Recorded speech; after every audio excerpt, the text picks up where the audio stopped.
Hi everyone, welcome. So, I'm going to start with an icebreaker to give me a chance to get used to this environment. So, what is this? But I've already given you a hint, it's not a speaker. It's a smart speaker. Ah, good answer. Any more? Who thought it was a speaker? Hands up. When they first saw that image, lots of people. Okay. It's not actually a speaker, it's one of our latest home broadband routers, but it's also a service execution platform. So in terms of the talk today, I'll give you a brief introduction about me. We'll talk about Vodafone, but just super quick. And then we'll move on to the context, which is moving from CPEs providing pure connectivity to our service execution platforms. And we'll talk about how we've introduced these capabilities, some key takeaways from and challenges. And then we'll move on to our architecture and our technology stack and where we're going in the future. So for me, I've been working at Vodafone for over 25 years. I'm currently working in the home technologies and products team at Vodafone. My expertise is around solution and software architecture, building large-scale platforms and products. And as mentioned before, I'm leading the architecture and software practice at Vodafone, and my main focus is on building a router or CPE management platform. It's in-house designed and developed from our team, but it leverages Temporal, which is why we're here today. So Vodafone in a nutshell, we've got over 330 million mobile subscribers worldwide. 28 million of those are fixed broadband, or 28 million additional fixed broadband customers, and network presences across the world. We've got mobile plus all of these wonderful acronyms if you work in the telco industry or you even have anything to do with the telco industry. We love our acronyms, and there's plenty there. But they're the different type of fixed access technologies that we support. It's been growth mainly through acquisition, which means we've got a large variety of everything you can imagine. Routers, CPEs, different models, different vendors, different network and IT stacks and systems. So our context and why we're here today. So as I mentioned, that speaker, smart speaker or network router in fact, we wanted to create a platform to manage the lifecycle of value-added services. So at the moment in our world, when we want to change a router, we have a big bunch of QA that we need to do. So if we want to update the firmware, it can take many, many months because we have to do a full regression across the whole of that CPE. It's something that lives in the customer's home. If we brick it, that's a really, really bad thing for Vodafone. But we want to be agile. We want to create and install new services, new capabilities, and update existing features in an agile manner. And so what we've been doing is building a new platform to support that. So what do we mean by value-added services? So there's a few examples here. Wi-Fi sensing is leveraging the latest Wi-Fi technologies to detect presence and movement in the home. And as you can imagine, there's a bunch of different services you could build on top of that, from security, care for the elderly, and other things. SecureNet is a product from Vodafone, which is all around digital security. Smart Wi-Fi backup is being able to offer continuity of service when your fixed broadband network is down, when your connectivity is lost, leveraging existing phones in the home. They just need an app, and you can seamlessly switch over and leverage them for backhaul until the service is resumed. Hopefully we don't need that, but we know things can happen. So what did we do? We've been building a platform, the service lifecycle management platform, that leverages Temporal. And it talks to our CPEs using a broadband forum standard called USP, User Services Platform, which is a bit of a strange name when it's actually a protocol. But anyways, they decided to call it User Services Platform. And it supports CRUD plus ON, so we can create, read, update, delete, and then it adds operate and notify to those operations. And on top of that, we can install, update, start and stop, and uninstall things that are called software modules. So then we can create these containers and install the services, my animation failed on this slide. We can install those services into those containers on demand using this protocol. And the advantage, as I said here, is we're not changing the whole firmware, we're just changing parts of it. We're using containerization technology to limit the blast radius. If there is a problem with the service, we can limit the amount of resources it has. The customer can still use their broadband, and we can fix that service and update it in an agile way. So when we talked about introducing these capabilities, as I said in the slide about Vodafone, we've got many presence in many networks, and that means we've got a bunch of legacy, what we call legacy in group, bunch of legacy CPE management systems. They tend to be products we buy from big vendors like Nokia, Xerox, and others. They do support USP, but we wanted to build something once and deploy it and use it across N different opcos. And for us at Group, which is where I work, that was what we wanted to do. If you look at this diagram here, I highlighted the fact that there's deep integration with the IT systems. It's evolved over tens of years, starting and leveraging those proprietary APIs that those providers exposed to integrate with the opco. The top diagram, so first of all, it was my mistake. I used the company fonts, and that's why the text doesn't fit here, because those fonts aren't here. It works perfectly on my MacBook, but not here.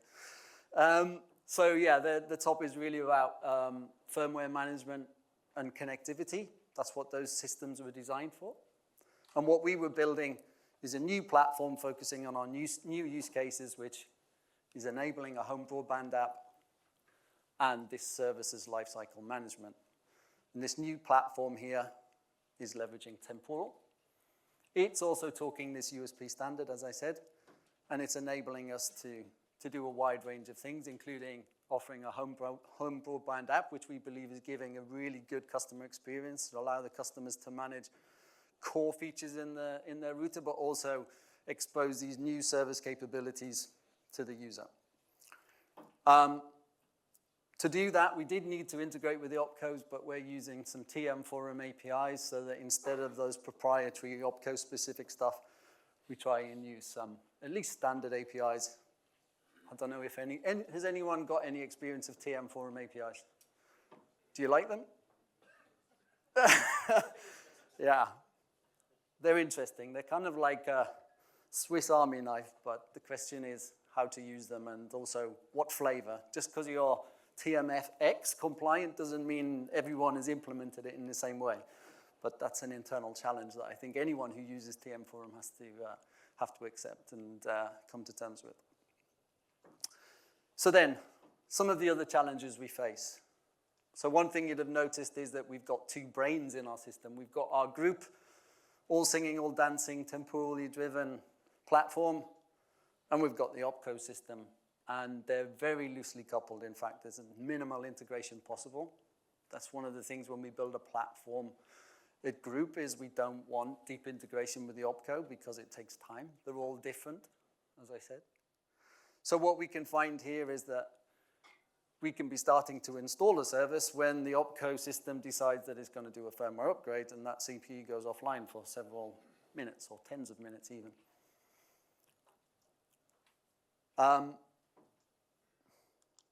Clicker stopped working. USP, as I said, it follows this CRUD on, but there are several USB exchanges needed.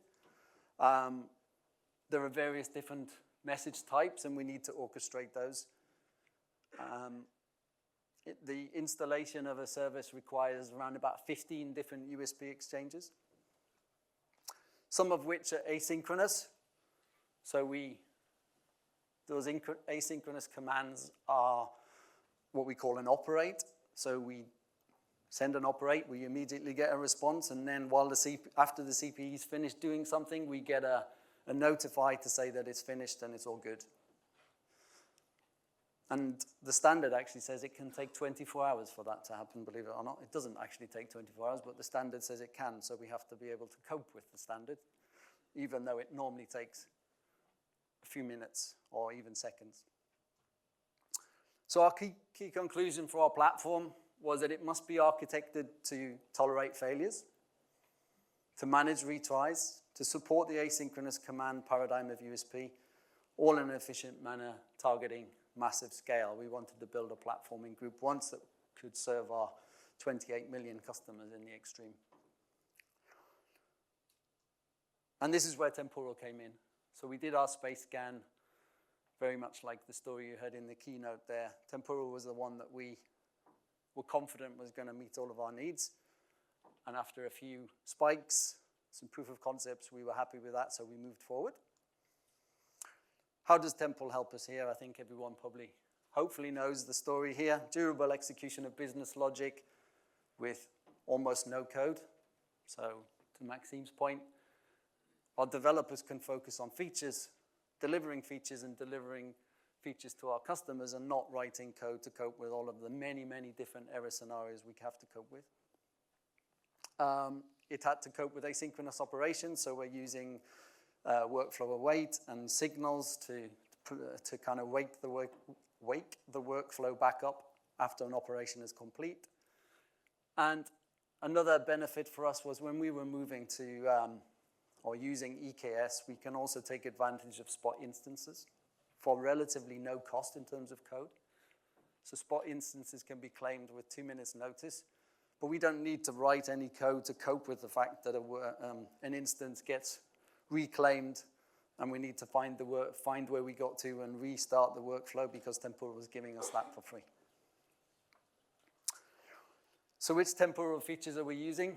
So we've got obviously durable execution, as I mentioned, signals.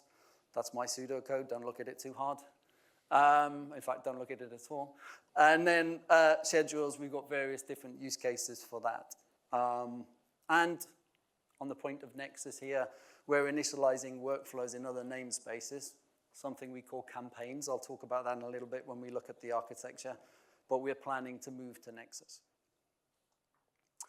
So in terms of the platform architecture, there's a lot going on in this slide, so I do apologize for that, but I'll start at the bottom and work my way up. So at the bottom, we've got our CPE with this software framework, this lifecycle framework. USP is an interesting protocol. It supports different message transport protocols in themselves. We're using MQTT.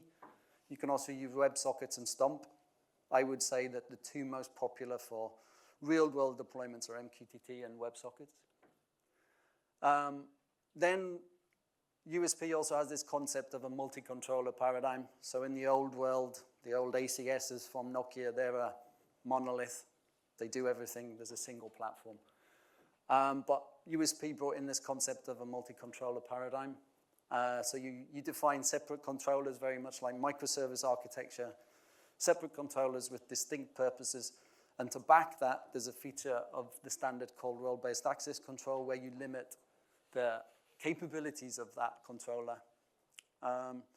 When we're talking about managing CPEs, we're normally talking about interacting with that CRUD on, but we're in terms of making changes, operations on a data model.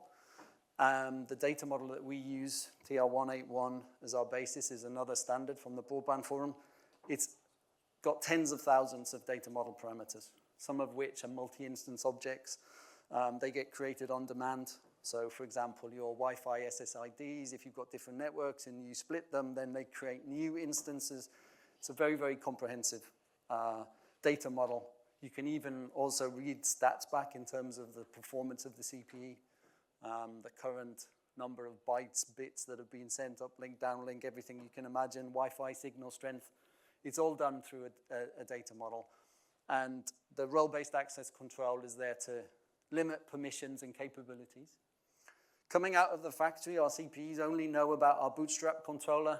Its job is there to add all of the other controllers to configure them. Telemetry controller does very much what you might expect. It's all about telemetry. And there's a feature in standard called bulk data profiles. This allows us to say, I want you to give me a snapshot of these data model parameters every X minutes, compress it with this, encode it with JSON, compress it with this protocol, and send it to this HTTP endpoint. Here's the credentials to use. And on the left, you see our telemetry ingestion. That's fully serverless. Moving up, as I said, we've got our different controllers, telemetry, bootstrap telemetry, and then the final one, software module management. This is the one that allows us to manage the life cycle of these service agents. And then beside that is the campaign. This is the ability to start workflows and execute business logic across the different controllers so that we can do mass updates to the fleet.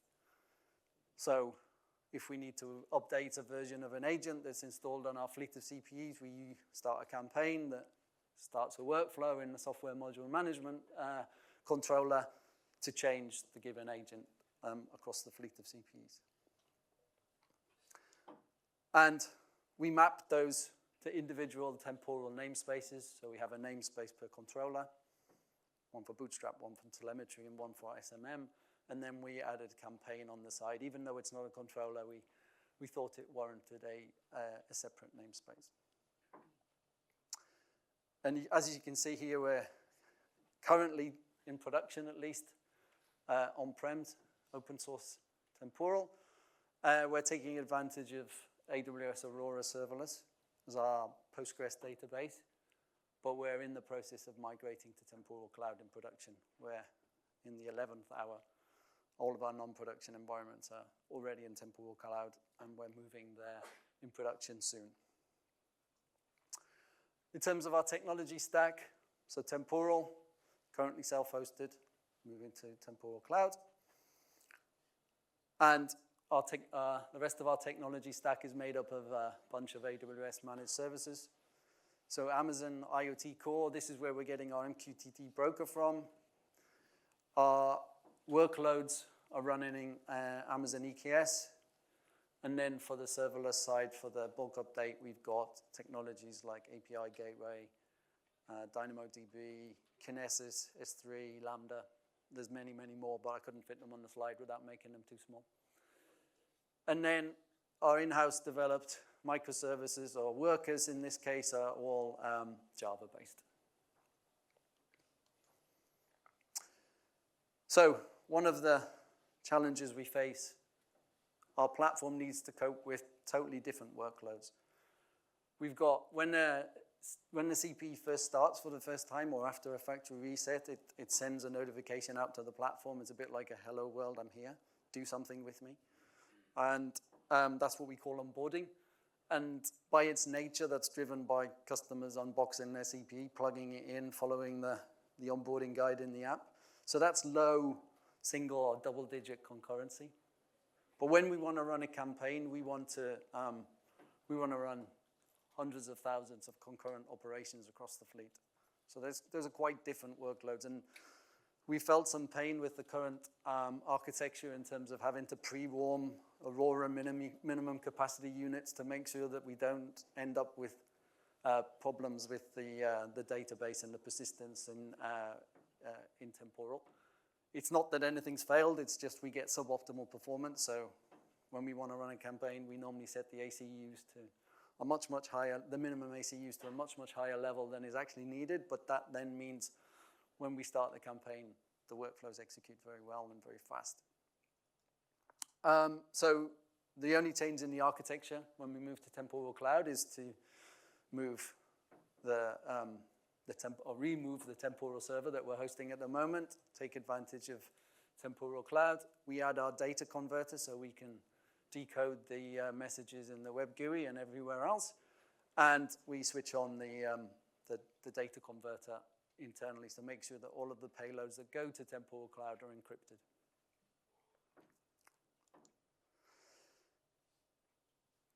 So in terms of the benefits for us, what we expect to get from Temporal Cloud, the custom persistence layer, we expect to significantly improve our performance, especially when we're running campaigns. And we remove that headache of having to pre-warm the database, the minimum ACUs. Obviously, we just pay for what we use. Operational simplicity. Temporal guys are very prolific, lots of releases to manage and update. If we want to stay in sync and up to date, then there's quite an overhead related to that. And then, as I said, we take advantage of all the security encryption of the data in our workers. And that's something that, for Vodafone, If any of you have ever dealt with Vodafone, that can be quite painful. But the temporal architecture and the use of data converters and data encryptors and codecs has made our life a lot easier. Even though I'm sure Graham and the guys will say it's taken ages, for Vodafone it's actually been quite quick. And then obviously we benefit from the support and the SLAs. So, we've still got 9 minutes left to take any questions on our journey. And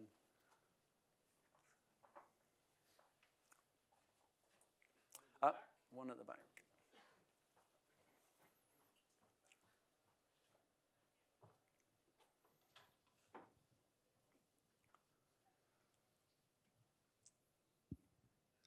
I had 2 questions. Sure. The first one is, when you move to cloud, you still have your worker fleet to deal with, and I imagine that these campaigns require a sudden spike in worker capacity. So how are you managing that?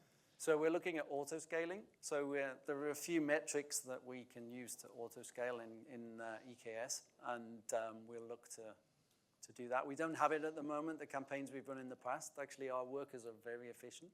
So we've coped okay till now, but as we scale the platform across multiple opcos, we expect to use pod auto-scaling. There are some custom metrics that we probably need to expose in order to do that efficiently. Some of the MQTT layer interactions have got hard limits on them that are typically bound to a connection. So we may need to use custom metrics related to that, and the number of unacknowledged public publishers and things like that. But the idea is to use pod auto-scaling and EKS for that. The second question, and then we got a few more. Yeah. Second question is about the data converter encryption process. Compared to other options that you were evaluating, how important was that to you, and what other options are there out in the wild for other services? Yeah, I mean, so I think for us, the data converter really meant that when we were talking about GDPR and other things and our customers' data going to the cloud, that just simplified that conversation with our cybersecurity team. That just meant that what would have been a very, very long, drawn-out, super painful conversation about every single piece of data, we just go, look, it's up to us what we want to encrypt. You tell us, we'll do it. And all they can see is metadata. If there's certain information we can't put in that metadata, tell us now, we won't. And so that conversation that would have taken, as I said, months, just to have that conversation was weeks. And that was super easy. So we really, and the cybersecurity team are very diligent, and they were really happy with that architecture. We didn't evaluate anything else because it just fitted for us. Did you have a question? Sorry, you had a question, yeah. Thanks for the amazing talk. I have a question. So moving to the cloud will allow you to have better performance in terms of IOs and basically just forget about whatever you had to think about in terms of DBs. But aren't you moving or do your workers do mostly compute and stateless work, right? So because of the way that the protocol works, I wouldn't say they're stateless, they're short-lived state, so request response.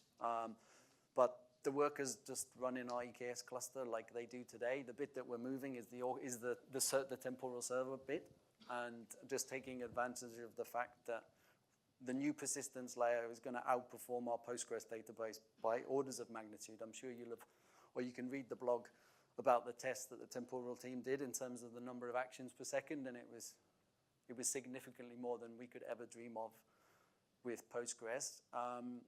Probably the performance database would have been Cassandra, but running Cassandra and managing Cassandra on-prem is a task that, even though we've done it in the past, we probably didn't want to do it again. So we thought, why not let someone who's much more qualified do that, which is the temporal guys, but with their custom persistence layer in front, which unlocks the next level of performance. And yeah, as I said, I've been in a team that's managed Cassandra before on-prem, and there were some hairy moments that we don't want to go back around. So yeah, next question. Hey there, thanks. Hi. Vodafone's obviously not a small company. This must have been an extraordinary amount of work, and there must have been significant buy-in across a lot of stakeholders within the company. Yep. How did you sell that? Well, to be honest, we had the luxury of a greenfield platform. We weren't trying to migrate anything or whatever, so it was on my responsibility. I took the decision to say, look, I think we can go with Temporal, and we're confident that it's going to work. And this is the due diligence we've done. We convinced our management team that, yes, it was a good play and that we could rely on that. The fact that it was open source, the fact that it had a good pedigree and in use by some big names definitely helped.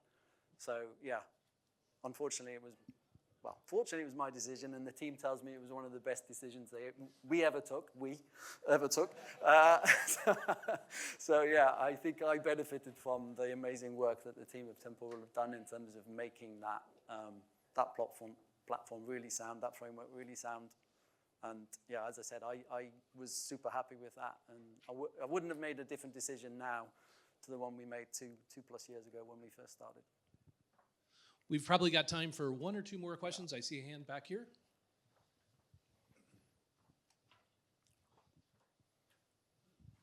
Hello, lovely talk. Hi, thank you. I noticed in your platform you had 4 different namespaces. Yeah. How did you decide on that namespacing strategy, and where did you draw the boundaries? So we've got this multi-controller paradigm, and I think for us it was almost like a no-brainer to say, look, these controllers are completely separate. The Bootstrap controller doesn't even talk to the other controllers. What it does is it adds the controller to the CPE and then says, go and say hello to that other controller. So it's not like there's even a coupling between those controllers. So for us, I think it was an easy decision, or an easier decision than it might be for other people. We just followed that same isolation. And then when we got to the campaign, we said, look, we're going to need to launch work in any of these other controllers. But when we did a proof of concept, we were easily able to do that before Nexus existed, and then Nexus is going to make that life a lot easier again. So I think the simple answer is it was kind of almost like a simple choice for us. I don't think we spent a lot of time procrastinating about it. We just said, okay, let's follow this paradigm and keep that isolation all the way up into temporal land. And again, it's not something we've regretted. Hello, thank you for your talk. I want to ask about if you are able to not start the workers when workers don't receive tasks to do. So you can pay only for when your workers receive a job. I was actually talking to the guys earlier this morning about serverless workers. I think that's a topic that probably, if more of us ask Maxime to put that on our wish list or to deliver that, then I think that's something that we can do. At the moment, we have dedicated workers, but if you look at the kind of work that's happening, to be honest, we've always got these CPEs being unboxed and switched on, so we would almost need some low level of workers there all of the time, just because we've got this continuous work. We also have to deal with some CPEs booting and firmware updates and other stuff, so actually there's quite a reasonable level of work all of the time, other than in the middle of the night when no one's plugging routers in, or not very many people are plugging routers in. So for us, not the biggest priority, but I definitely could see the advantage of serverless workers. In fact, it was Chad I was talking to who was an advocate for this, and he was suggesting that we all ask Maxime for that. So let's have a vote on that and upvote that. Well, I'd like to thank James for such an amazing presentation. Let's give it up for James.